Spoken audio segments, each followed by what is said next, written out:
Welcome to on record.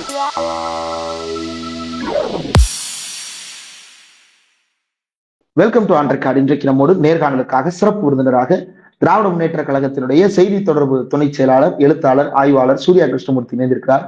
அவரோட பேசலாம். வணக்கம். வணக்கம். ரொம்ப நாளா இந்த டீலிமிட்டேஷன் பிரச்சனை இடையில பேசப்படாமல் இருந்தது. மும்மொழி கொள்கை விவகாரம், தேசிய கல்விக் கொள்கை விவகாரம்னு ஒன்றிய மாநில பிரச்சனைகளாக தொடர்ந்து வந்து கொண்டிருந்தது. இப்ப திமுக தரப்பிலிருந்து திடீரென்று டீலிமிட்டேஷன் பிரச்சனையை முதலமைச்சர் கிளப்பி இருக்கிறார். செய்தியாளர்களை சந்தித்து அனைத்து கட்சி கூட்டத்திற்கான அழைப்பையும் அவர் தெரிவித்திருக்கிறார். எதனால திடீர்னு டீலிமிட்டேஷன் பற்றிய இந்த பேச்சுவார்த்தை? இல்ல, திடீர்னு இல்ல. டீலிமிட்டேஷன் 2026 பிறகு செய்ய வேண்டும் அப்படிங்கிறது சட்டத்தில் சொல்லப்பட்டிருக்கிற ஒரு விஷயம். டீலிமிட்டேஷன் 10 ஆண்டுகளுக்கு ஒரு முறை செய்யணும் அப்படிங்கிறதுல அரசியலமைப்பு சட்டத்துல சொல்லப்பட்டிருக்கிறது. அதை நாம 1976 ஒரு முறை ஃப்ரீஸ் பண்ணோம். ஃப்ரீஸ் பண்ணி 25 ஆண்டுகள் போஸ்ட்போன் பண்ணோம், 2001 வரைக்கும்.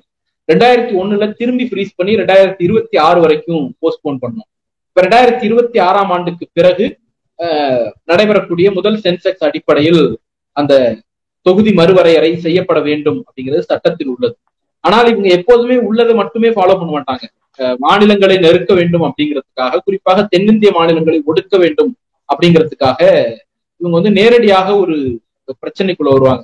அடுத்த சென்செக்ஸ் எடுக்கிறதுக்கு முன்னாடி பழைய சென்செக்ஸ் அடிப்படையிலேயே கூட டீலிமிட்டேஷன் பண்ணலாம்ங்கிற ஒரு ஆபத்து அதுல இருக்கிறது. ஏன்னா இவங்க என்னைக்குமே மாநிலங்களை கன்சல்ட் பண்ணி எதுவும் பண்ணது கிடையாது. காஷ்மீருக்கான சிறப்பு அதிகாரத்தை பறிக்கணுங்கிறத ஓவர் நைட்ல முடிவெடுத்து கொண்டு வந்துதான் பார்லிமெண்ட்ல டேபிள் பண்ணாங்க. அது காஷ்மீரினுடைய பிரதிநிதிகளையோ, அங்க இருக்கக்கூடிய அரசாங்கத்தையோ, அங்க இருக்கக்கூடிய மக்களையோ கருத்து கேட்டு அவங்க செய்யல. டெல்லியில ஐஏஎஸ் ஆஃபீஸர் நியமனம் யாரு கட்டுப்பாட்டுல இருக்கணும்னு உச்சநீதிமன்றம் தீர்ப்பளிக்கிறது. அது முதலமைச்சருடைய கட்டுப்பாட்டுல தான் இருக்கணும்னு தீர்ப்பளிக்கிறது. உடனே டெல்லி சர்வீஸ் ஆக்ட்னு ஒண்ணு கொண்டு வந்து அதை பாராளுமன்றத்தின் மூலமாக டெல்லிக்கு உச்சநீதிமன்றம் கொடுத்த அதிகாரத்தை பறித்தார். டெல்லி முதலமைச்சரையோ, டெல்லி அமைச்சர்களையோ, டெல்லி மக்களையோ கூப்பிட்டு பேசி அவங்க அந்த முடிவை எடுக்கல. தமிழ்நாட்டுக்கான கல்வி நிதி விவகாரத்தை எடுத்துட்டோம்னா, நீ பிஎம்சி ஏத்துக்கலன்னா எஸ்எஸ்ஏக்கு நிதி கொடுக்க மாட்டேன் அப்படிங்கிறது அவங்க போடுற உத்தரவு. அது தமிழ்நாடு அரசையோ, தமிழ்நாட்டு மக்களுடைய பிரதிநிதிகளையோ, மக்களையோ கூப்பிட்டு உட்கார வச்சு பேசி முடிவெடுக்கல. அப்ப யாரையும் எப்போதும் கன்சல்ட் பண்ணாம இவங்க ஏதாவது ஒரு முடிவு எடுத்துட்டு மாநிலங்களின் மீது அதை திணிப்பது அப்படிங்கிறத வாடிக்கையாக வைத்திருக்கிறாங்க. அதனால தமிழ்நாடு முன்னெச்சரிக்கையாக 2026 பிறகு ஒரு டீலிமிட்டேஷன் தொகுதி மறுவரையறை பண்ணீங்கன்னா அதில் தமிழ்நாட்டிற்கு உள்ளிட்ட தென்னிந்திய மாநிலங்களுக்கான எண்ணிக்கையை நீங்க குறைக்க கூடாது அப்படிங்கிற கோரிக்கையை, அந்த போர்க்குரலை முன்கூட்டியே எழுப்புறோம். அதனுடைய விளைப்பு தான் இன்னைக்கு தமிழ்நாடு முதலமைச்சருடைய பிரஸ் மீட். முதலமைச்சர் தெளிவா இருக்கிறாங்க. இது எதையுமே தனித்த நிகழ்வுகள் கிடையாது. எஸ்எஸ்ஏக்கு நிதி கொடுக்க மாட்டேன் அப்படிங்கிறதோ, இந்திய திணிப்பேன் அப்படிங்கிறதோ, ரயில்வே திட்டங்களுக்கு நிதி கொடுக்க மாட்டேன் அப்படிங்கிறதோ, இந்தியா முழுக்க ஸ்பெஷல் ப்ராஜெக்ட்ஸ் கொடுக்கும் போது தமிழ்நாட்டுக்கு ஸ்பெஷல் ப்ராஜெக்ட்ஸ் கொடுக்க மாட்டேன் அப்படிங்கிறதோ, பட்ஜெட்டில் தமிழ்நாட்டுக்கான நிதியை குறைப்பதோ, இப்ப சமீபத்துல எஸ்சி எஸ்டி மேம்பாட்டுக்கான பிஎம்ஏஜிஒய் ஸ்கீமுக்கான ஒரு 184 கோடி ரூபாய் நிதியை நிறுத்தி வச்சிருக்காங்க. இன்னைக்கும் நேற்று கூட்டுறவுத்துறை அமைச்சர், அப்புறம் ஊரக வளர்ச்சித்துறை அமைச்சர் கடிதம் எழுதியிருக்கிறார். அதாவது 100 நாள் வேலை திட்டத்துக்கான நிதி நிறுத்தப்பட்டிருக்கிறது, 3000 கோடி வரைக்கும் பெண்டிங் வச்சிருக்காங்க அப்படின்ட்டு. இப்படி எல்லா வகையான நிதியையும் ஒரு பக்கம் முடக்குவது, இன்னொரு பக்கம் தங்களுடைய ஸ்கீம்ஸை திணிப்பது, மாநிலங்களை நிதி ரீதியாக பலவீனப்படுத்துவது, மொழியை திணிச்சு கல்ச்சரலா பலவீனப்படுத்துவதுங்கிறத அவங்க செய்துட்டே இருக்கிறாங்க. இதையெல்லாம் தட்டி கேட்கறதுக்கு நமக்கு மிச்சம் இருக்கக்கூடிய ஒரே ஆப்ஷன் பாராளுமன்ற பிரதிநிதித்துவம் தான். ஒரு 40 பேர் உள்ள போய் உட்கார்ந்து கேட்கறதுனாலதான் குறைந்தபட்சம் அதுக்கு ஒரு மதிப்பு இருக்கு. அவங்க ஒரு இடத்துக்கு வருவாங்க அப்படிங்கிற அச்சத்தினாலதான் இன்னைக்கு ஒருங்கிணைந்து இது எல்லா ஆபத்தையும் நாம எதிர்கொள்ளணும் அப்படிங்கிறதுக்காக அனைத்து கட்சி கூட்டத்துக்கு அழைப்பு. இல்ல, அந்த நாடாளுமன்ற பிரதிநிதித்துவத்துக்கு முன்னாடி முதலமைச்சர் வெளியிட்ட அந்த செய்தி குறிப்பா இருக்கட்டும், அல்லது தொடர்ந்து பேசப்படுவதா இருக்கட்டும், நம் தண்டிக்கப்படுகிறோம். ஏற்கனவே நீங்கள், அப்புறம் சட்டப்பேரவை உறுப்பினர் மருத்துவர் இல்லன் அவர்களுடையும் நம்ம சேர்ந்து பேசும் பொழுது ஏற்கனவே தமிழ்நாடு தரப்பிலிருந்து 16வது நிதிக்குழுவுக்கு கொடுத்த ரெப்ரசன்டேஷன் பத்தி பேசியிருந்தோம். ஒரு ஏஜிங் பாப்புலேஷனா மாறிட்டே இருக்கு. எல்லாத்தையும் பாப்புலேஷனோட டைப் பண்ணும் பொழுது நம்ம எல்லாத்திலையும் ஒரு இழப்பை சந்தித்து கொண்டே இருக்கிறோம் அப்படின்னு. இப்போ அது புரிந்து கொள்ள முடிகிறது. பினான்ஸ் கமிஷன் பாப்புலேஷனை ஒரு கிரைட்டீரியாவா வச்சு அதுக்கு ஒரு மார்க் கொடுத்து அதன் மூலமா நிதியை பிரிச்சு கொடுக்க சொல்றாங்க. அப்போ பாப்புலேஷனால நம்மளுக்கான நிதி மறுக்கப்படுது அப்படின்றத புரிந்து கொள்ள முடிகிறது. ஆனா இந்தி திணிப்பு உள்ளிட்ட எல்லா விவகாரங்களுக்கும் நாடாளுமன்றத்தில் நமக்கு ஒருவேளை இப்ப நம்ம 40 உறுப்பினர்கள் 50 உறுப்பினர்கள் ஆனால் கூட இந்தி திணிப்பு விவகாரத்தை நம்மளால தடுத்துட முடியுமா? இல்ல, அடிப்படையில ஒரு விஷயம் தான், இவங்க எல்லாவற்றையும் மக்கள் தொகையோடு முடிச்சு கொடுக்குறாங்க. இப்ப தமிழ்நாட்டுக்கு நம்ம நிதி கேட்டோம் அப்படின்னா, நீங்க எண்ணிக்கையில குறைவா தானே இருக்கீங்க, நிதியை குறைவா வாங்கிக்கங்க, எண்ணிக்கையில அதிகமா இருக்கிறவங்களுக்கு நிதி கொடுக்குறோம் அப்படிங்கிறது. இந்தியாவை ஒருங்கிணைக்க ஒரு இந்திய மொழி தேவை, இந்தியாக அது இருக்கட்டும், இந்தியை வந்து நம்ம பயன்படுத்துவோம் அப்படின்னு ஒரு முடிவுக்கு வரும்பொழுது ஏங்க அந்த இடத்துல தமிழுக்கு இடம் இல்லையான்னு கேட்டா, நீங்க கம்மியா தானே ஆட்கள் தானே அதை பேசுறீங்க, இந்திய 60% பேர் பேசுறாங்க, அதனால நம்ம இந்திய வச்சுப்போம் அப்படிங்கிற ஒரு இடத்துக்கு வருது. அதே போல யூஜிசி மாதிரியான நீட் மாதிரியான விவகாரங்களை தமிழ்நாடு எதிர்க்கும் போதெல்லாம் எல்லாரும் ஏத்துக்கிறாங்க, இந்தி பேசக்கூடிய பெரும்பான்மை மாநிலங்கள்ல அதெல்லாம் ஏத்துக்கிறாங்க, வட இந்திய மாநிலங்கள் ஏத்துக்கிறாங்க, நீங்க மட்டும் தான் எதிர்க்கிறீங்க, நீங்க மட்டும் தனியா நிக்கிறீங்க அப்படின்னு சொல்றது. அப்ப தமிழ்நாட்டிற்கு மீது இவர்கள் என்னென்ன அநீதிகளை எல்லாம் விளைக்கிறார்களோ அது எல்லாவற்றுக்கும் இவங்க சொல்லக்கூடிய நியாயம் வந்து நீங்க எண்ணிக்கையில குறைவா இருக்கீங்க, மக்கள் தொகையில குறைவா இருக்கீங்க அப்படிங்கறதான் இருக்கு. ஆக்சுவலா அது அநீதி. எண்ணிக்கையில குறைவா இருக்கிறோம் அப்படிங்கிறது வந்து இயலாமையினுடைய வெளிப்பாடு கிடையாது. அது இந்த நாட்டுக்காக தமிழர்கள் தமிழ்நாட்டு மக்கள் செய்த தியாகம். ஏன் அது காங்கிரஸ் அரசோட திட்டத்துக்கு நாம் செய்த தியாகம், பிஜேபி அரசுக்கு அதுக்கும் சம்பந்தம் இல்லைன்னு சொல்லுவாங்க இல்லையா? பிஜேபி வந்தா என்ன, காங்கிரஸ் வந்தா என்ன, அரசாங்கம் தானே, ஒன்றிய அரசாங்கம் தானே சொன்னிச்சு மக்கள் தொகையை கட்டுப்படுத்துங்க அப்படின்னுட்டு. அவங்க சொன்ன பேச்சை கேட்டுட்டு தமிழ்நாடு மக்கள் தொகையை கட்டுப்படுத்தியது. அதற்கு இன்னைக்கு நீங்க தண்டனை கொடுக்குறீங்க. பேச்சை கேட்காம நீ என்ன சொல்றது நான் என்ன செய்யறது அப்படின்னுட்டு வட இந்திய மாநிலங்கள் மக்கள் தொகையை கட்டுப்படுத்த தவறினார்கள். தவறு செய்தவர்களுக்கு இன்னைக்கு வந்து ரிவார்டு, அதை சரியா செய்தவர்களுக்கு பனிஷ்மெண்ட் அப்படிங்கிற இடத்தை நோக்கி இது நகர்கிறது. நாம அந்த நிதி விவகாரம் மற்றும் பாராளுமன்ற பிரதிநிதித்துவம் இந்த ரெண்டுக்குள்ள போனோம் அப்படின்னா 1970களுக்கு பிறகுதான் இந்த மக்கள் தொகை கட்டுப்பாட்டை ரொம்ப ஸ்ட்ரீம்லைன் பண்றாங்க, போர்ஸ் பண்றாங்க, கண்டிப்பா பண்ணியே ஆகணும் அப்படின்னுட்டு இலக்கெல்லாம் நிர்ணயித்து வேலை செய்யறாங்க. அப்ப எல்லா மாநிலங்களுக்கும் ஒரு அச்சம் இருக்கிறது. ஒண்ணு பிரதிநிதித்துவம் குறையும், எம்பிக்களுடைய எண்ணிக்கை எம்எல்ஏக்களுடைய எண்ணிக்கை குறையும், இன்னொன்னு வந்து நிதி குறையும் அப்படிங்கிற அச்சம் வரும்பொழுது இந்திரா காந்தி அம்மையார் ரெண்டு விஷயத்த மேற்கொண்டாங்க. ஒண்ணு வந்து எங்கெல்லாம் நிதி விவகாரத்தில் நிதியை ஷேர் பண்ற விஷயத்துல பாப்புலேஷன் வருதோ, இந்த பாப்புலேஷன்ங்கிறது ரீசன்ட் சென்செக்ஸ் கிடையாது, 1971 எடுக்கப்பட்ட சென்செக்ஸ் தான் பயன்படுத்தப்படும் அப்படின்னு ஒரு உத்தரவாதத்தை கொடுத்தாங்க. அது காலப்போக்குல 2000க்கு பிறகு கொஞ்சம் கொஞ்சமா மாறி இன்னைக்கு வந்து மக்கள் தொகையினால லேட்டஸ்ட் சென்செக்ஸ் 2011 அப்படிங்கிற இடத்துக்கு நாம வந்துட்டோம். அதே போல எங்கெல்லாம் டீலிமிட்டேஷன், ஒரு மாநிலத்துக்கு எத்தனை எம்பி தொகுதி இருக்கணும், எத்தனை எம்எல்ஏ தொகுதி இருக்கணும் அப்படின்னு டிசைட் பண்ண வேண்டிய இடம் எங்கெல்லாம் வருதோ அங்கெல்லாம் மக்கள் தொகைங்கிறது 1971 மக்கள் தொகை தான் அப்படிங்கிறத 76ல ஒரு சட்ட திருத்தமாவே அந்த அம்மா கொண்டு வந்தாங்க. ஒரு 25 வருஷத்துக்கு இதை மாத்த மாட்டோம் அப்படின்னு. அப்ப அது தொடர்ந்துச்சு. 2001 அந்த பிரச்சனை திருப்பி வந்துச்சு. இப்ப நாம திருப்பி பாப்புலேஷன் வந்து ரீசெண்ட் பாப்புலேஷன் எடுக்க போறோமா, 71 பாப்புலேஷன் எடுக்க போறோமான்னு கேள்வி வந்த போது தமிழ்நாடு, கேரளா, கர்நாடகா, ஆந்திராலாம் மக்கள் தொகையை கட்டுப்படுத்திருச்சு. உத்தரப்பிரதேசம், பீகார், மத்திய பிரதேசம், ராஜஸ்தான்லாம் மக்கள் தொகையை கட்டுப்படுத்தல. அப்ப அவங்க 2001 என்ன முடிவெடுத்தோம்னா இன்னொரு 25 ஆண்டுகள் அதை தள்ளி போடுவோம் அப்படின்னு முடிவெடுத்தோம். அப்ப 2 முறையும் வந்து என்ன காரணம் சொன்னோமோ, தென்னிந்திய மாநிலங்கள் கட்டுப்படுத்தின, வட இந்திய மாநிலங்கள் கட்டுப்படுத்தவில்லைன்னு என்ன காரணம் சொன்னோமோ அந்த காரணம் இன்னைக்கு சரி செய்யப்படல. இன்னைக்கும் நிலைமை அப்படிதான் இருக்கு. இன்னைக்கும் யூபியுடைய பாப்புலேஷனும் பீகாருடைய பாப்புலேஷனும் மத்திய பிரதேசனுடைய பாப்புலேஷனும் எக்ஸ்ப்ளோசிவ் பாப்புலேஷன் தான். அது வந்து பெரிய அளவுல ஒரு பூம் வெளியே அதிகமான எண்ணிக்கையில தான் இருக்கு. தமிழ்நாட்டினுடைய பாப்புலேஷன் குறைய தொடங்கிடுச்சு. சோ 76ல என்ன நியாயம் சொன்னாங்களோ, 2001ல என்ன காரணம் சொன்னாங்களோ அந்த நியாயமும் அந்த காரணமும் இன்னைக்கும் அப்படியே இருக்கு. சோ அடுத்த 25 ஆண்டுகளுக்கு இதை ஃப்ரீஸ் பண்ணுங்க, அடுத்த 25 ஆண்டுக்கு இதை போஸ்ட்போன் பண்ணுங்க. இப்போதைக்கு தமிழ்நாடு உள்ளிட்ட கட்டுப்படுத்திய மக்கள் தொகையை கட்டுப்படுத்திய மாநிலங்களை தண்டிக்காதீர்கள். அந்த கோரிக்கையை தான் நாம முன்வைக்கிறோம். இல்ல, இப்போ கடைசியா நம்ம 71 நிலவரத்தை எடுத்து பார்த்த பொழுது 10 லட்சம் பேருக்கு ஒரு தொகுதி அப்படின்ற மாதிரி வரையறுத்திருக்கிறாங்க. இப்ப இன்னைக்கு நம்ம எடுத்து பார்க்கும் பொழுது ஆல்ரெடி ஒரு தொகுதிக்குள்ள 15 லட்சத்துல இருந்து சில இடங்கள்ல 20 லட்சம் கூட எண்ணிக்கை வந்து வருவதை பார்க்க முடிகிறது. அப்போ ஒரு நாடாளுமன்ற உறுப்பினரால அத அவ்வளவு பெரிய மக்கள் தொகைக்கு வந்து ரெப்ரசன்டேட்டிவா செயல்பட முடியுமா? அதிகமான எண்ணிக்கையில உறுப்பினர்கள் தேவைப்படுவாங்க தானே அப்படின்ற அந்த கோரிக்கையில ஒரு நியாயம் இல்லையா? இல்ல, அதிகமான எண்ணிக்கையில உறுப்பினர்கள் தேவைப்படலாம். ஆனால் அப்படி நீங்க உயர்த்தும் போதும் ப்ரொபோர்ஷனேட்டா தான் உயர்த்தணும். உதாரணத்துக்கு இப்ப 41 சீட் வச்சிருந்தோம் நம்ம தமிழ்நாட்டுக்கு மட்டும் 41 எம்பிக்கள் இருந்தாங்க. அதை குறைச்சுதான் 39 ஆக்குனாங்க. அது இப்ப இன்னைக்கு நீங்க லேட்டஸ்ட் சென்செக்ஸ் எடுத்தீங்கன்னா அது 31 ஆகிடும். அப்போ உங்க முன்னாடி 2 ஆப்ஷன் இருக்கு. ஒண்ணு வந்து 543 எம்பி சீட்டுங்கிறத அப்படியே வச்சுக்கிட்டு இன்னைக்கு இருக்கக்கூடிய மக்கள் தொகைக்கு ஏற்றாற் போல தொகுதிகள் எண்ணிக்கையை மாற்றுவது. தமிழ்நாட்டுக்கு இத்தனை தொகுதி, ஆந்திராக்கு இத்தனை தொகுதிங்கிறத லேட்டஸ்ட் மக்கள் தொகை அடிப்படையில மாத்துறது. அப்படி மாத்துனா தமிழ்நாட்டுக்கு இந்த 39ங்கிறது 31 ஆயிடும், உத்தரப்பிரதேசத்துக்கு 80ங்கிறது 91 ஆகிடும், பீகாருக்கு 40ங்கிறது 50 ஆகிடும். ராஜஸ்தானுக்கு 25ங்கிறது 31 ஆகிடும். மத்திய பிரதேசத்துக்கு 29ங்கிறது 33 ஆகிடும். அப்ப பெஸ்ட் கம்பாரிசன் வந்து 1971 ஃப்ரீஸ் பண்ணாங்கல்ல, அப்ப நாமளும் பீகாரும் ஒரே பாப்புலேஷன்ல இருந்தோம். இன்னைக்கு அந்த ஃப்ரீஸை ரிலீஸ் பண்ணீங்கன்னா நமக்கு 8 குறைஞ்சா பீகாருக்கு 8 குறையணும்ல, நமக்கு 4 குறைஞ்சா பீகாருக்கு 4 குறையணும்ல, பீகாருக்கு 10 கூடுச்சுன்னா நமக்கும் 10 கூடணும்ல. ஆனால் கூடவில்லை. ஏன்னா நமக்கு 8 குறையுது, பீகாருக்கு 10 கூடுது. நாம மக்கள் தொகையை கட்டுப்படுத்திருக்கோம், பீகார் கட்டுப்படுத்தல. கட்டுப்படுத்துறதுக்கு தண்டனை, கட்டுப்படுத்தாததுக்கு ரிவார்டு. இது வந்து 543ங்கிறத நீங்க ஃப்ரீஸ் பண்ணீங்கன்னா இந்த நிலைமை இல்ல. 20 லட்சம் பேருக்கு 15 லட்சம் பேருக்கு ஒரு எம்பி இருக்கிறது சரியில்லை, நம்ம அதை திருப்பி மாத்த போறோம், 10 லட்சம் பேருக்கு ஒரு எம்பி, 7 லட்சம் பேருக்கு ஒரு எம்பி அப்படின்னு ஒரு முடிவுக்கு வந்தீங்கன்னா பாராளுமன்ற எண்ணிக்கையை மாத்தணும். நாம எங்க இருந்து எடுக்கிறோம்னா, இவங்க இப்ப நம்பர் ஆஃப் சீட்ஸ் போட்டிருக்காங்கல்ல லோக்சபால, 848 ஒரு சீட் எண்ணிக்கை போட்டிருக்காங்க. அந்த சீட் அடிப்படையில் எடுத்தோம்னா தமிழ்நாட்டுக்கு இப்ப இருக்க இந்த 39ங்கிறது 49 ஆகும்.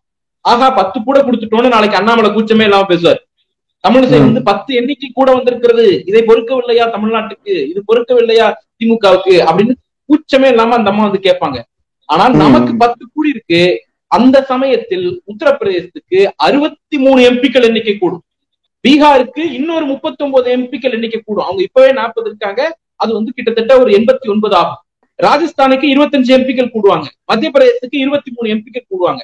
அப்ப நீ கூட்டி கழிச்சு பார்த்தோம்னா தென்னிந்திய மாநிலங்களில் ஒரு சீட்டு கூட ஜெயிக்காம மத்திய பிரதேஷ், பீகார், ராஜஸ்தான், உத்தரப்பிரதேஷ் மாதிரியான ஒரு 4 அல்லது 5 மாநிலங்களில் மட்டும் முழுமையான வெற்றியை அவர்கள் பெற்றால் அவர்கள் தான் இந்த நாட்டினுடைய ஆட்சி அமைக்க முடியும். அப்ப அவங்க தீர்மானிக்கிறது தான் இங்க வந்து அரசியல், அவங்க தீர்மானிக்கிறது தான் சட்டம், அவங்க தீர்மானிக்கிறது தான் இந்த நாட்டுக்கு எல்லாமே. அப்ப தமிழ்நாடு, ஆந்திரா, கர்நாடகா மாதிரியான ஒரு மாநிலங்களினுடைய அடிப்படை டெமோகிராபி, ஜியோகிராபி, கல்ச்சர், பாலிடிக்ஸ் இது குறித்து எதுவுமே புரிதல் இல்லாத வட இந்திய பிரதிநிதிகள் எங்களுக்கான முடிவுகளை எப்படி எடுக்க முடியும்? அப்ப எங்க இடம் என்னங்க, நமக்கான உரிமை எங்க, நம்முடைய பிரதிநிதி எங்க போகணும்ல, அந்த குரல் தான் வந்து இன்னைக்கு எழுப்பக்கூடிய இந்த குரல்.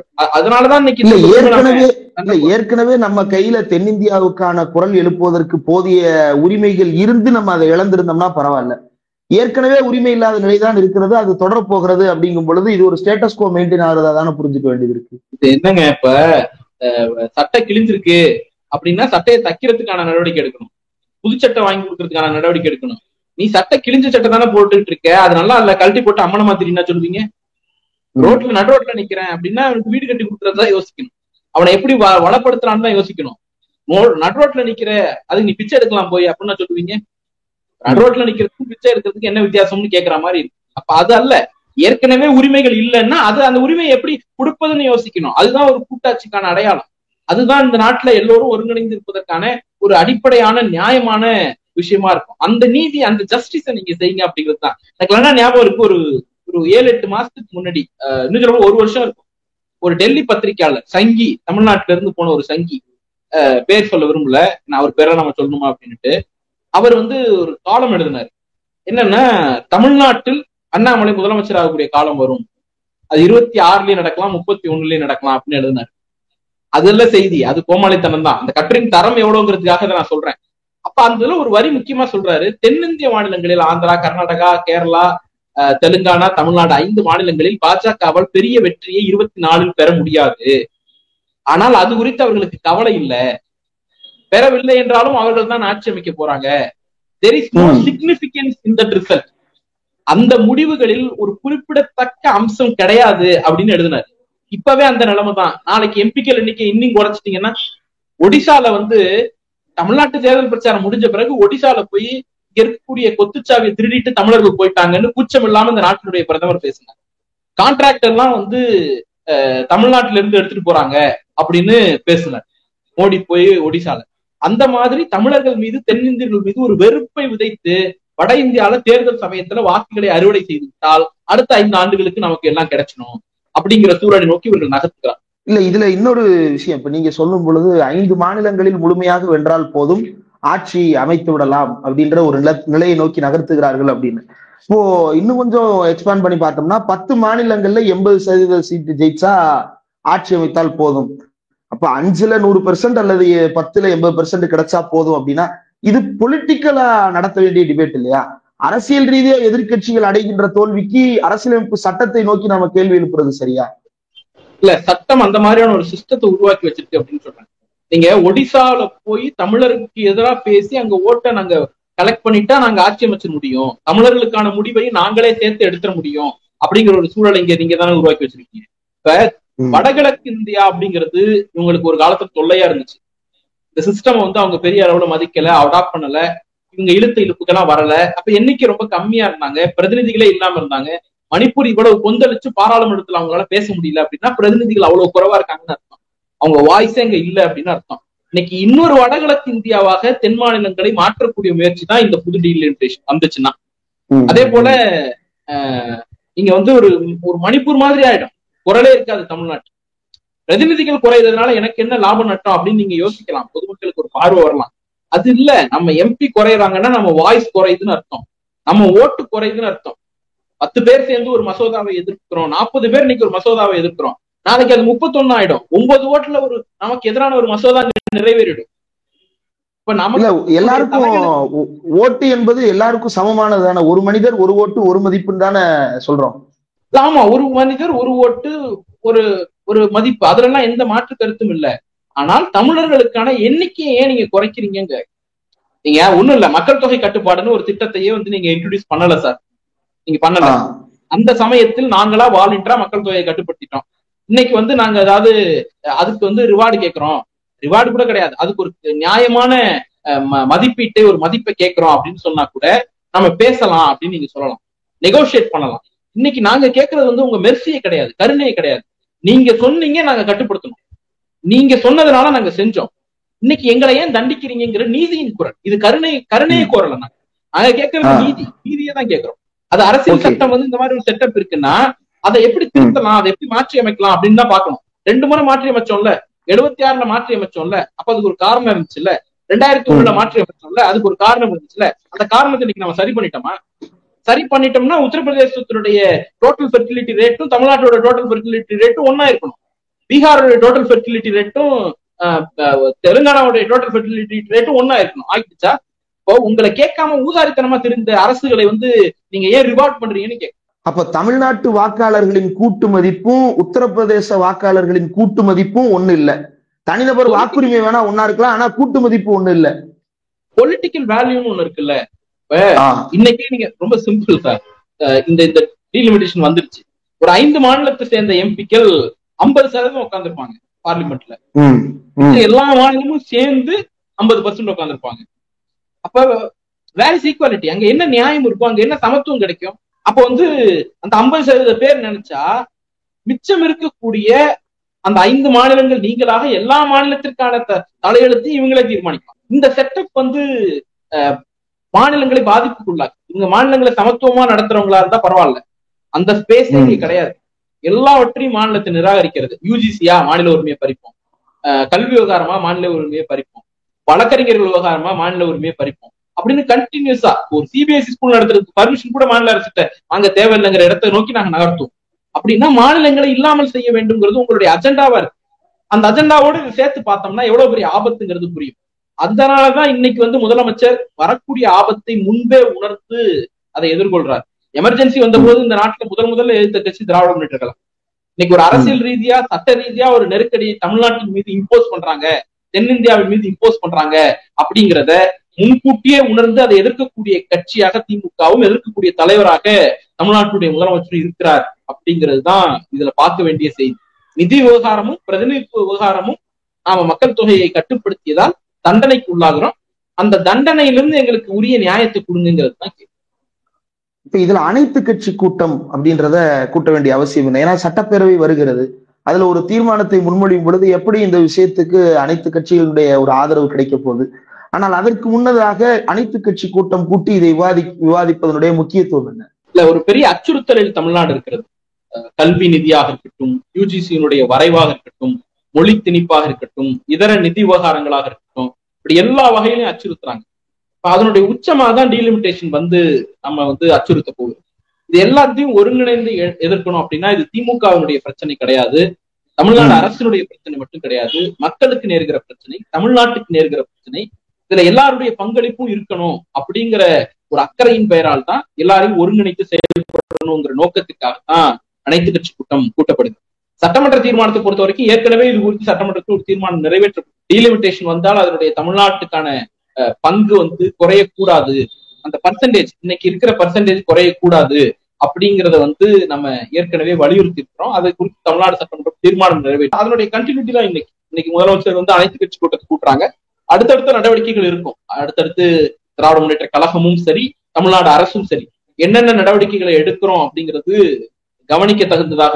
ஏன்னா இதை இத்தோட விட முடியாது. இது ஒரு நாள் அஃபையர் கிடையாது. ஒரு நாள்ல எதிர்த்தோம், பேசணும், போனோம், வந்தோம் அப்படிங்கிறது கிடையாது.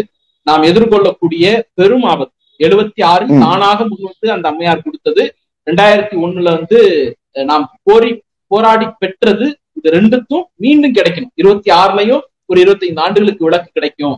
இன்னும் சொல்ல போனா இந்த மக்கள் தொகையினுடைய ஏற்றத்தாழ்வுகள் சரியாகிற வரைக்கும், சமமாகிற வரைக்கும், வட இந்திய மாநிலங்கள் மக்கள் தொகையை கட்டுப்படுத்துகிற வரைக்கும் இந்த ஃப்ரீஸ், இந்த எண்ணிக்கை இப்படியே தொடரும் என்ற உத்தரவாதத்தை சட்டப்பூர்வமாக அமெண்ட்மெண்ட் மூலமாக நமக்கு கொடுக்கணும் அப்படிங்கிறது தான் அடிப்படையான விஷயம். இல்ல டீலிமிட்டேஷன் பண்ணணும் அப்படின்னு வந்தாங்கன்னா 2 ஆப்ஷன் இருக்கு டீலிமிட்டேஷன்ல.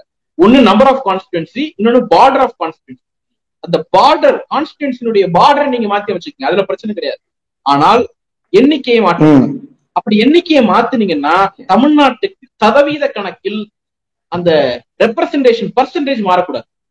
இன்னைக்கு 543ல 40 பேர் இருக்காங்கல்ல, அதுக்கு ஈக்குவலா தான் மாறணும். நீங்க 800 ஆக்குனாலும் 1000 ஆக்குனாலும் அதுக்கு ஈக்குவலா எண்ணிக்கை கூடணும். அந்த மாதிரியான ஒரு சிஸ்டத்தை அரைவ் பண்ற வரைக்கும் தமிழ்நாடு அரசும் திமுகவும் இதை சும்மாக விடாது. இன்னொரு விஷயம், அரசியல் கட்சிகளுக்கு இதுல ஏற்படக்கூடிய பாதிப்பு. இன்னைக்கு லிபரலா ஒரு சிலர் யோசிக்கும் பொழுது கட்சிக்கு என்ன நேர்ந்தால் எங்களுக்கு என்ன அப்படின்னு விலகி யோசிக்கலாம். ஆனா அரசியல் இருந்து எல்லோருக்கும் தெரியும், கட்சிகளுடைய பிரதிநிதித்துவம் தான் இந்திய அரசியல்ல மக்களுடைய பிரதிநிதித்துவமா இருக்கு. ஏன்னா ஒரு கட்சி பெரும்பான்மை பெற்று ஒரு நாடாளுமன்றத்துக்குள்ள போகும் பொழுதுதான் மக்களுடைய குரலை ஒரு சிங்கிள் வாய்ஸா அங்க ரெப்ரசென்ட் பண்ண முடியுது.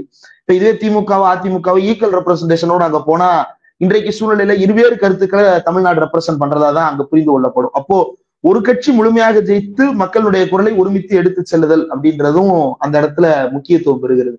அதன் மீது இந்த டீலிமிட்டேஷன் செலுத்தக்கூடிய அந்த தாக்கம், அதை எப்படி பார்க்க? இல்ல, அரசியல் கட்சிகளுக்கு வெற்றி தோல்வியின் அடிப்படையில மாறக்கூடியதுதான். பர்சன்டேஜ் ரெப்ரசன்டேஷன் அப்படிங்கறதெல்லாம் அதிகமா ஜெயிச்சா அதிகமா கிடைக்கும் போது, குறைவா ஜெயிச்சா குறையாது. அது அவங்களுடைய பெர்ஃபார்மன்ஸினுடைய ஆடிட் தான்.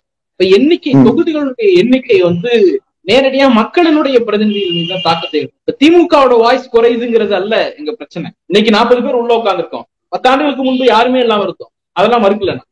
அது எல்லாம் பிரச்சனை. தமிழ்நாட்டு 40 பேர் அனுப்பணும், அதுதான் பிரச்சனை. திமுக 40 பேர் அனுப்பணுங்கிறது எங்களுடைய கட்சியின் இலக்கு, அது கட்சியினுடைய வெற்றிக்கான இலக்கு. இன்னைக்கு நாங்க கேட்கறது அது இல்ல. இன்னைக்கு கேட்கறது தமிழ்நாட்டுக்கு 40 பேர் போகணும், தமிழ்நாட்டிலிருந்து 40 பேர் போகணும். அந்த எண்ணிக்கையில மாற்றம் வரக்கூடாது. அப்படிங்கிறது கட்சியினுடைய ரெப்ரசன்டேஷனை விட ஒரு மாநிலத்தினுடைய ரெப்ரசன்டேஷன் ரொம்ப ரொம்ப முக்கியம். அதனாலதான் யூனிக்கான விஷயங்களை நம்மளால காப்பாத்திக்க முடியும் சார். நீங்க நம்ம வேணா சொல்லலாம், பெரியார் இயக்கமும் திராவிட இயக்கமும் நாடாளுமன்றத்துக்குள்ளேயே போகாம முதல் அரசியல் சட்டத்தை கொண்டு வந்தாங்க. ஆமா, நியாயம்தான், இந்த மாற்று கருத்து கிடையாது. அந்த புரட்சியை நாம தான் நிகழ்த்தணும், அதுல எல்லாம் ஒரு சேஞ்சும் கிடையாது. ஆனால் இன்னைக்கு ஜனநாயகமற்றவர்கள் ஆட்சி செய்கிறார்கள். மேல யூனியன் கவர்மெண்ட்ல ஜனநாயகம்னா கிலோ என்ன விலை அப்படின்னு கேட்கக்கூடியவர்கள் ஆட்சி செய்கிறார். அப்ப நீ எவ்வளவு போராட்டம் பண்ணாலும் வாயில சொல்லுவானே தவிர அதை அந்த குரலின் நியாயத்தை உணரக்கூடியவர்களாக இவர்கள் இல்லை. அப்போ பாராளுமன்றத்திற்குள்ள போய் எண்ணிக்கையை காட்டி பயமுறுத்தி மட்டும்தான் நமக்கு என்ன தேவையோ அதை செய்து கொள்ள முடியும். அப்ப திமுகவிலிருந்து 40 பேர், தமிழ்நாட்டிலிருந்து 40 எம்பிக்கள் திராவிட முன்னேற்ற கழக கூட்டணிக்கு, இந்தியா கூட்டணிக்கு போனதுனாலதான் சார் வக்ஃபு பில்லு ஸ்டாண்டிங் கமிட்டிக்கு போனுச்சு, இல்லன்னா போயிருக்காது.